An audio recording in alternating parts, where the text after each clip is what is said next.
In this video, we're going to get started on installing the exhaust pipe.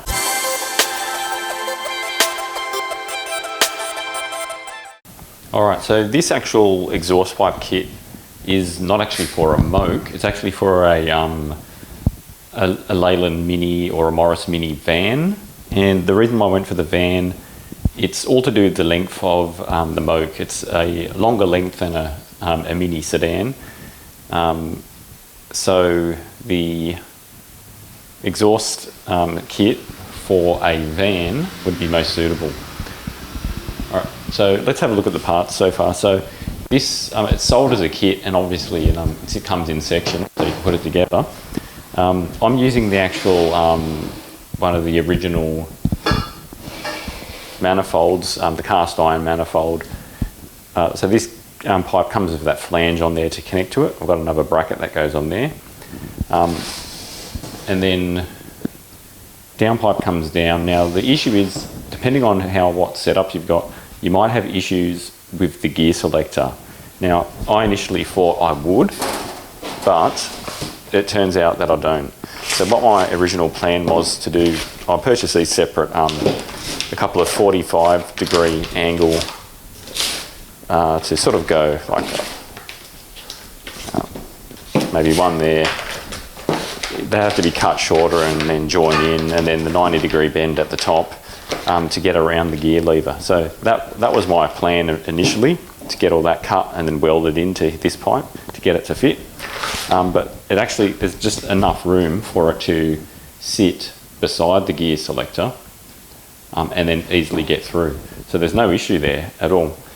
This is a 1 1/4 inch pipe.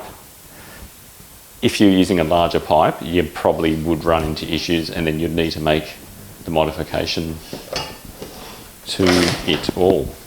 So this is a twin box setup, and that's only because it was only the twin box available for the van. Okay, so this setup will need some modifications, but all it is, it's going to be chopping things a bit shorter. So on this main section that comes down from the manifold, that pipe needs to be just cut that much shorter. It's about 5 centimeters. Cut that one shorter, and then of course on the twin box section, the actual tailpipe obviously needs to be cut that much shorter, probably about 20 centimeters, because it sticks out beyond the bumper bar. But those two cuts should be the only two modifications I need to do, and then the rest should just fit in. Okay, so off the tailpipe, that piece I cut off was 16.5 centimetres. Ideally this bend should sort of be back here somewhere for it to be perfect. Where the clamp will end up sort of going, I believe it's sort of here, not there, and then that's why it looks like that. But it will, my test fit, it sort of seems okay. So it has to be like that in order to get all of the other parts to fit where they need to. So the second bracket, the hanging bracket, goes in that section in the middle, and then of course you want the first box to be in the tunnel nice and neatly. Alright, and then of course on the main downpipe, that piece that was cut off is 5 centimeters long.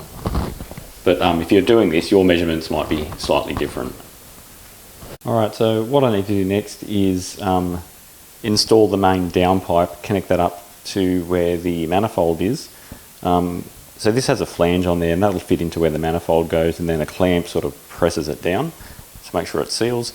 I'm going to use this stuff here, Mani-Seal exhaust cement, because that'll make sure that it seals up correctly. So I'm going to get that fitted and then show you what it looks like when I'm done.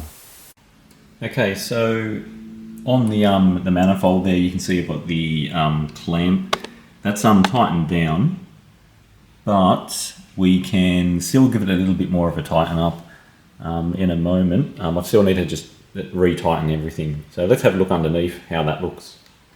Okay, so I've got the downpipe here, and I'll change the camera angle in a minute so you can sort of see what the clearance is like. So there is a gap between the gear selector and where all the brackets bolt onto, so it sort of fits through there. The other thing I still need to do is put the clamp, which goes here, to that little bracket on the gearbox. I'll do that afterwards. Come down along here, I just need to wipe off that excess sealant. So there's a clamp on here to obviously clamp them together. Some vehicles, I believe they do have a centre bracket, support bracket, which holds that in place, but because of the way that's actually resting on this bracket here, it should be fine. It shouldn't need a centre one as well. All right, let's take a look at what the rear looks like. So from this point onwards, that's all standard, but I'll take you in a bit closer. So again, because this exhaust system is actually designed for a van and not a Moke, there will be a few things which are not 100% perfect, but the main things are that the first box does clear those cables for the handbrake, so nothing's touching there. The angle that this clamp here clamps on, it's not like 100% perfect, so it's sort of close to that edge there, but it still is supporting it.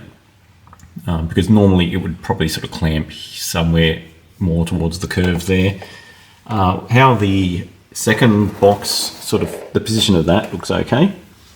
And then this clamp here is doing its job okay. It's holding it there.